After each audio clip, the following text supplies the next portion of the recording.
And when the pandemic hit, gyms closed down, obviously, which was an odd thing to have happen, I think. But, we had people, everyone was talking about, you got to do this, you got to do that. And the one thing that was trending on social media I saw was wear the damn mask, because that was a big thing. People, whether you wanted to wear it or didn't want to wear it, there was opposites in that area. And so, people were like, just wear the damn mask. It's not that big. Welcome to Clicks and Bricks Podcast. We talk about the entrepreneur mindset. If you get one shot at this, what kind of shot are you going to take? If we forget who we are, they're going to forget who you are. You've got an adversity story that's out of this world. Everything from that Main Street brick and mortar to that billion-dollar manufacturer.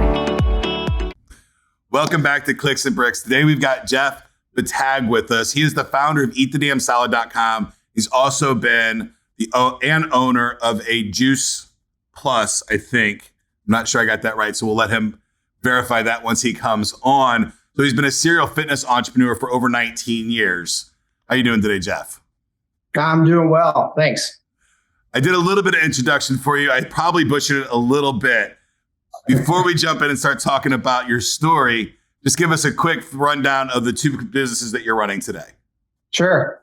Well, as you said, EatTheDamnSalad.com. That's my blog where I post healthy living, food stuff as well as exercise tips and so forth. And then Juice Plus is a franchise I've been involved with for 19 years as well. It's a virtual franchise, and it's all about whole food nutrition and how it affects our body and how it helps us to be healthier.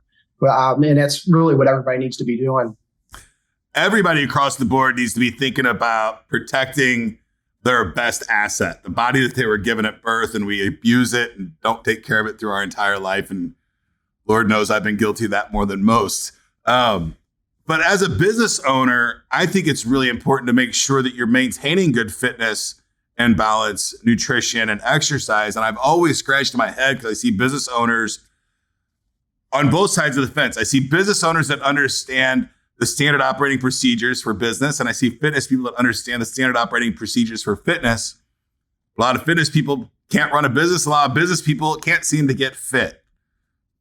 Right. You see that same kind of scenario out in the world, and why is it so challenging to teach somebody that has these disciplines in one area to adopt those disciplines in the other? Because they know they work. Yeah. Well, I think a lot of people who are entrepreneurs and they're starting their own business, they're working a heck of a lot more than the people that are working 9-to-5 jobs. So fitting the exercise part into their day becomes a challenge. And even the healthy eating. That's why fast food is just crazy, because it's easy to go through a drive-through. And, we've convinced ourselves it's cheaper too. And it's, but once you get used to what you have to do to eat healthy, there's no reason why you can't make that a quick way of going. And then on the other side, in the fitness industry, I see a lot of people, fitness minded men and women. That's all they do is they spend all their time in the gym to look perfect. They want that perfect body, the ripped abs. Believe me, I'm 54 years old. There's I'm strong in areas, but I'm not a fitness model by any stretch. Right. So you have to strike that balance of what you're doing and how much time you're going to spend doing it.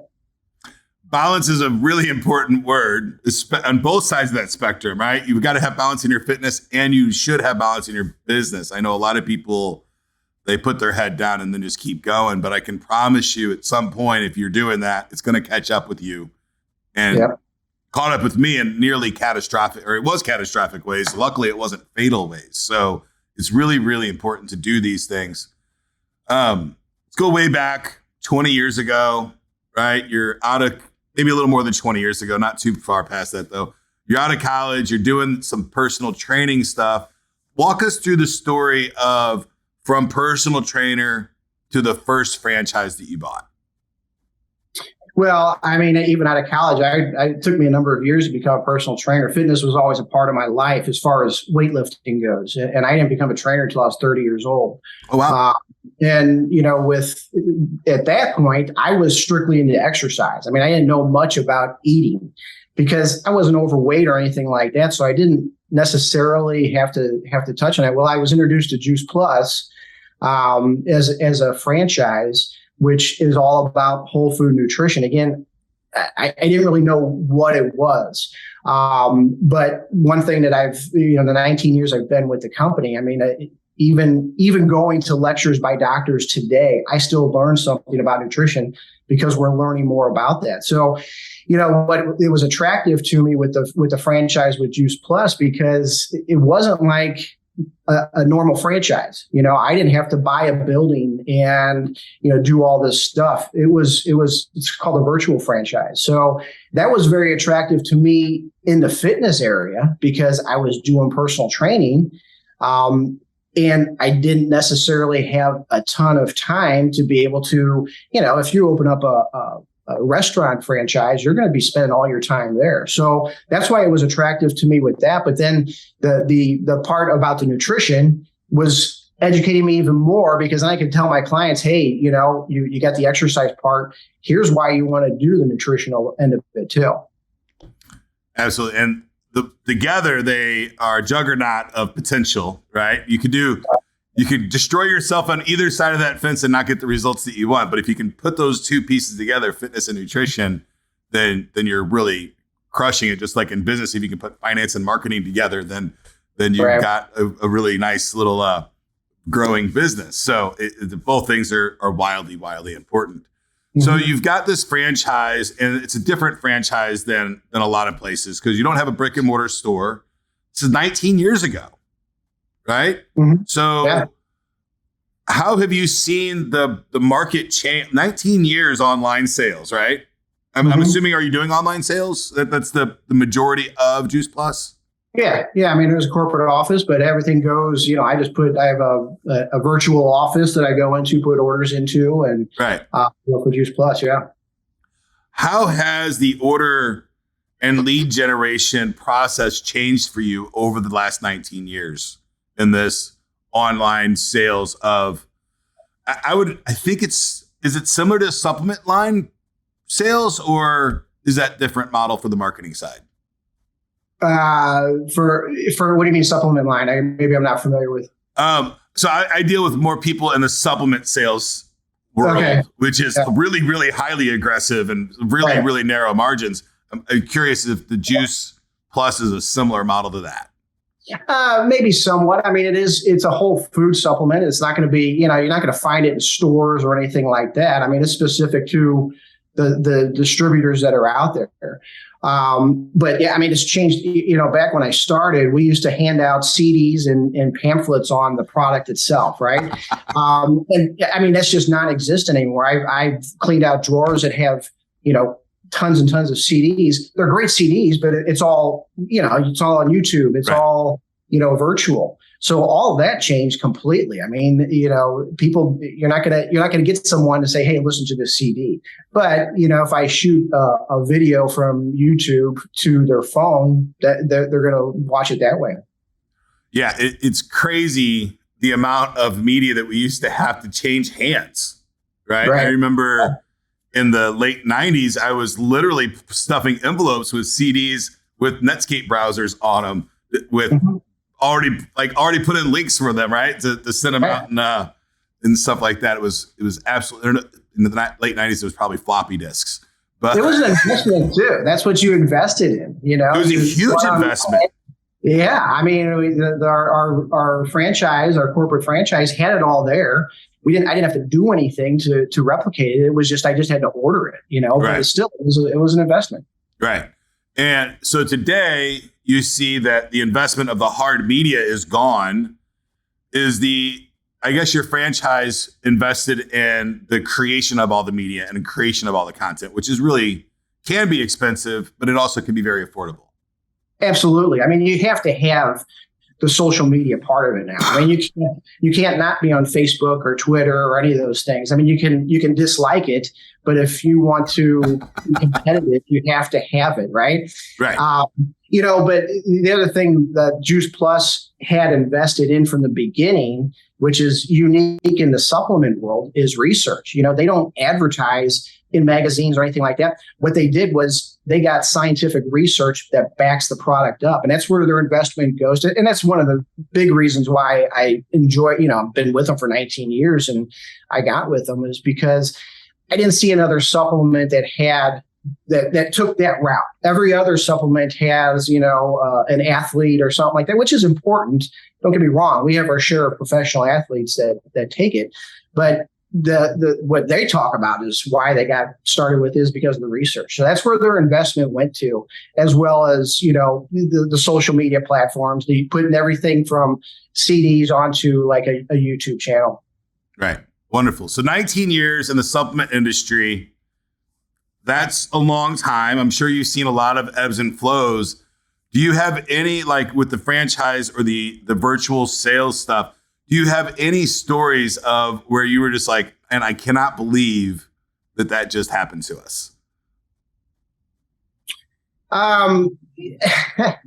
It is a funny story that the CEO of the company tells. It was prior to me coming on board, but it is kind of funny because they were going with an athlete, and the athlete that they had chosen was O.J. Simpson, and that was obviously prior to what happened. And so the CEO talks about, hey, all of a sudden he turns on the TV and he sees this white Bronco being chased.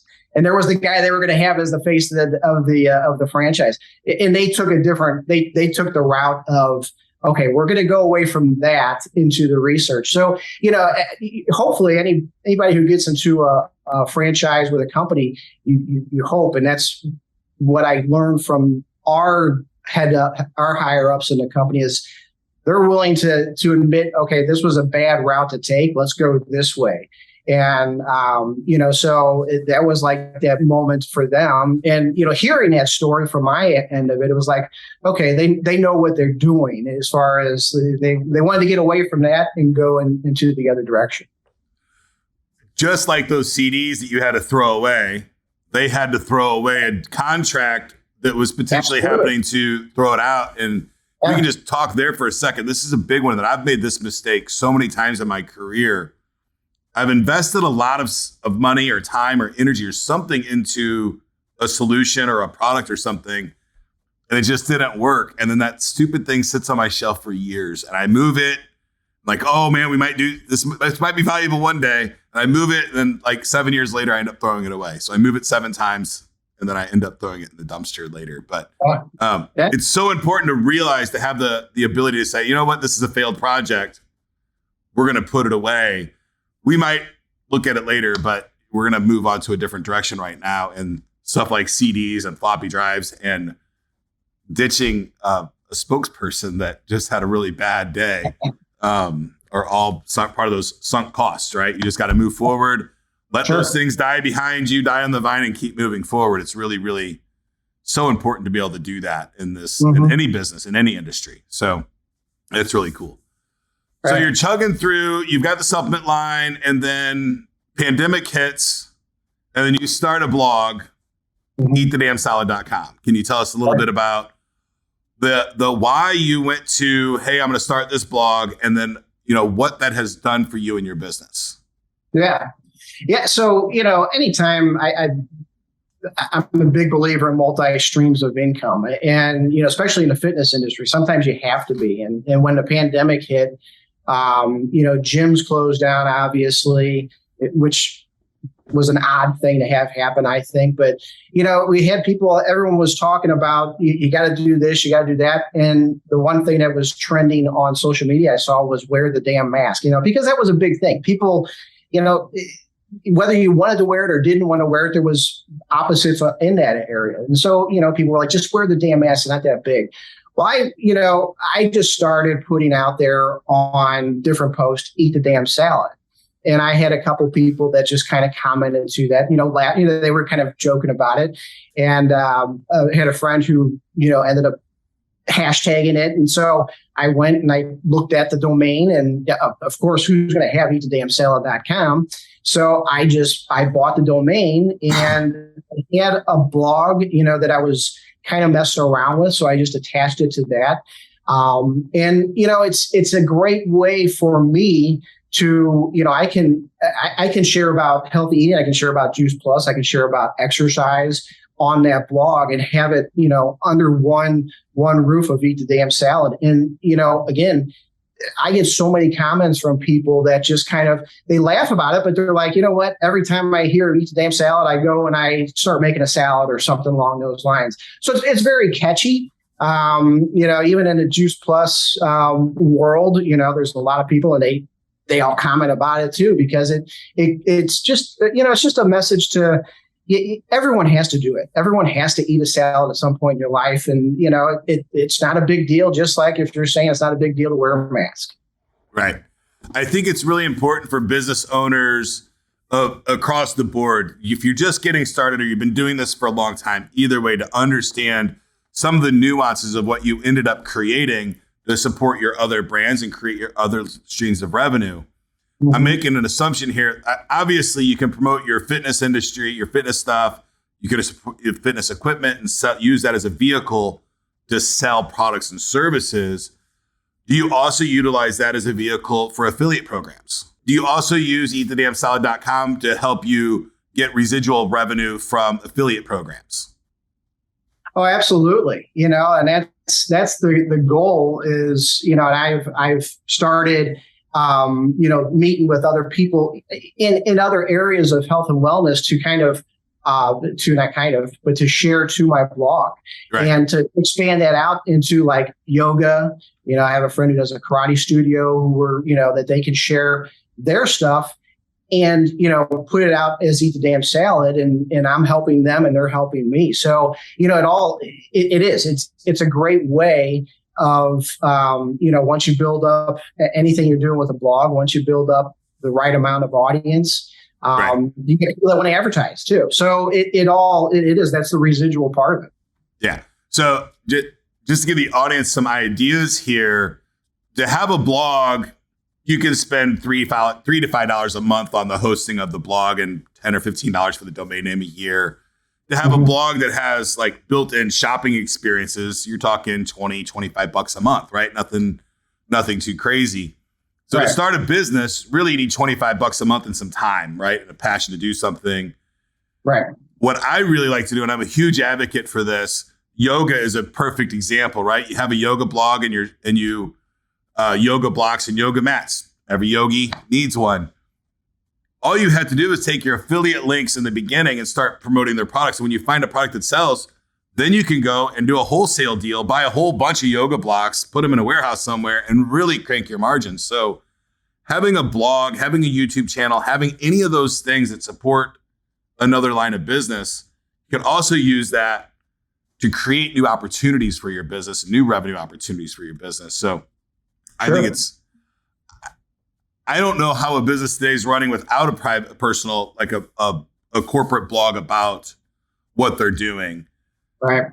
Do you feel like, today, in today's world, I feel like we're really leaning in on the personal brand, right? Personal branding.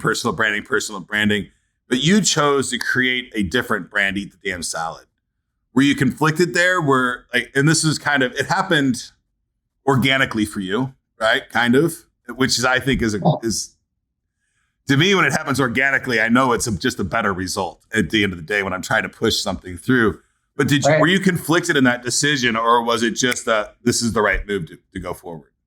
I wasn't conflicted at all because, I tried initially. I had my blog attached to jeffbettag.com. Now, nobody knows who Jeff Bettag is to a certain degree, and it's not catchy. I may not like my name. I'm glad my parents named me that. But, when I put Eat the Damn Salad, again, it attaches to the same blog that jeffbettag.com did. But now all of a sudden people are commenting because, it's a hashtag and everything like that. And it wasn't conflicting for me. For whatever reason, I think I was, just ready to make that change of, okay, I need to go in a different direction.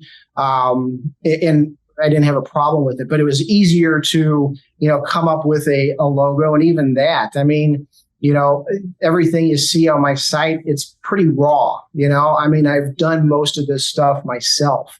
Right. And so again, you don't have to have the perfect, if you're waiting for the perfect scenario to start something, it's never going to happen. It just isn't. You're never going to have the perfect time to start an exercise program or start a business. You just kind of have to jump in and do your best.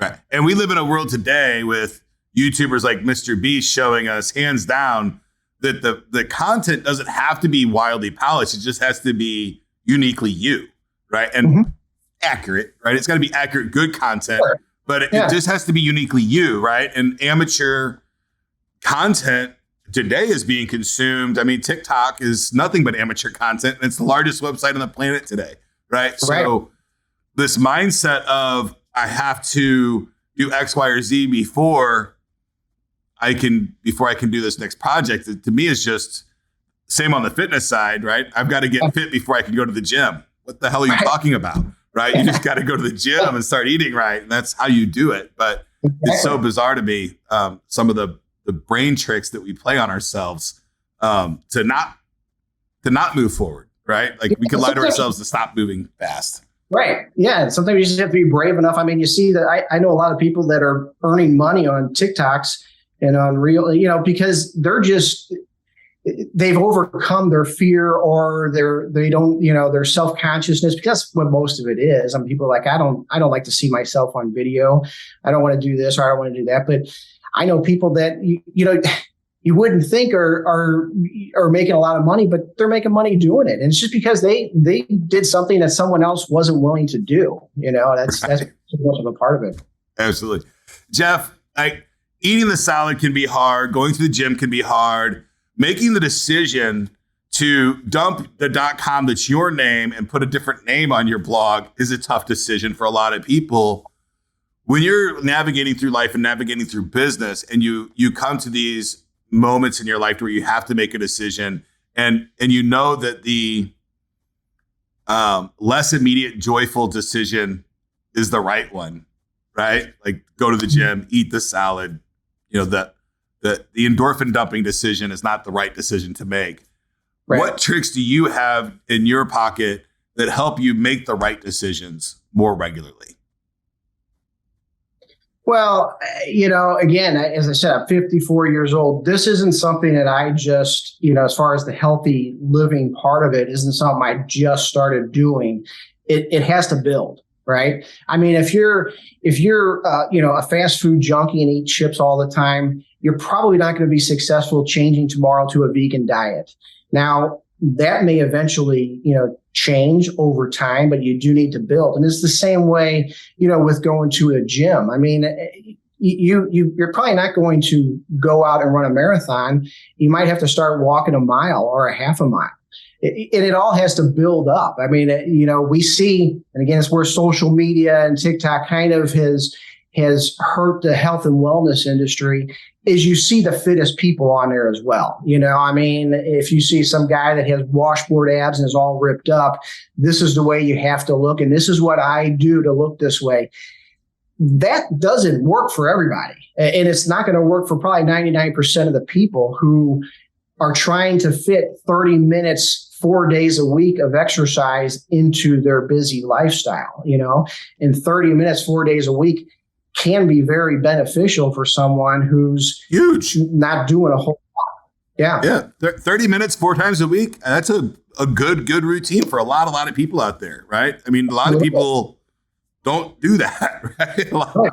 I would guess it's more than half of America that doesn't have 4 days a week at 30 minutes of good, solid exercise, right? Unless they're laborers and they're up on a roof doing it, which is sure, yeah. And I get those people not doing it, but you're really kidding yourself if you can't fit 30 minutes 3 to 4 times a week. I mean, we're all busy, but that's an investment in your health, and we invest in keeping our cars running right, keep your and those are all important. But your health, I mean, we hear about, how expensive is healthcare right now? That's the biggest talk that's going on. Yes. But we can eliminate that by simple things. I'm a big believer that cost can be eliminated by just taking better care of yourselves. Right. Absolutely. And for all the people out there that say, I don't have the time, I've got all these other people that I have to take care of. Not going to the gym and not eating healthy is the most selfish thing you can do. If you're a boss or a manager or a business owner, it's the most selfish thing you can do to your employees. It's the most selfish thing you can do to your children, because they're watching you not do it. So they're not going to do it when they're older. It's absolutely, and I'm a pretty selfish guy. I've done it a big part of my life, right? But not doing those things is selfish, and it's taking you away from your family long term, and it's not showing them the right path. So it's really, really important stuff, folks. You got to do it. Like it's absolutely. So I think find fun ways to do it.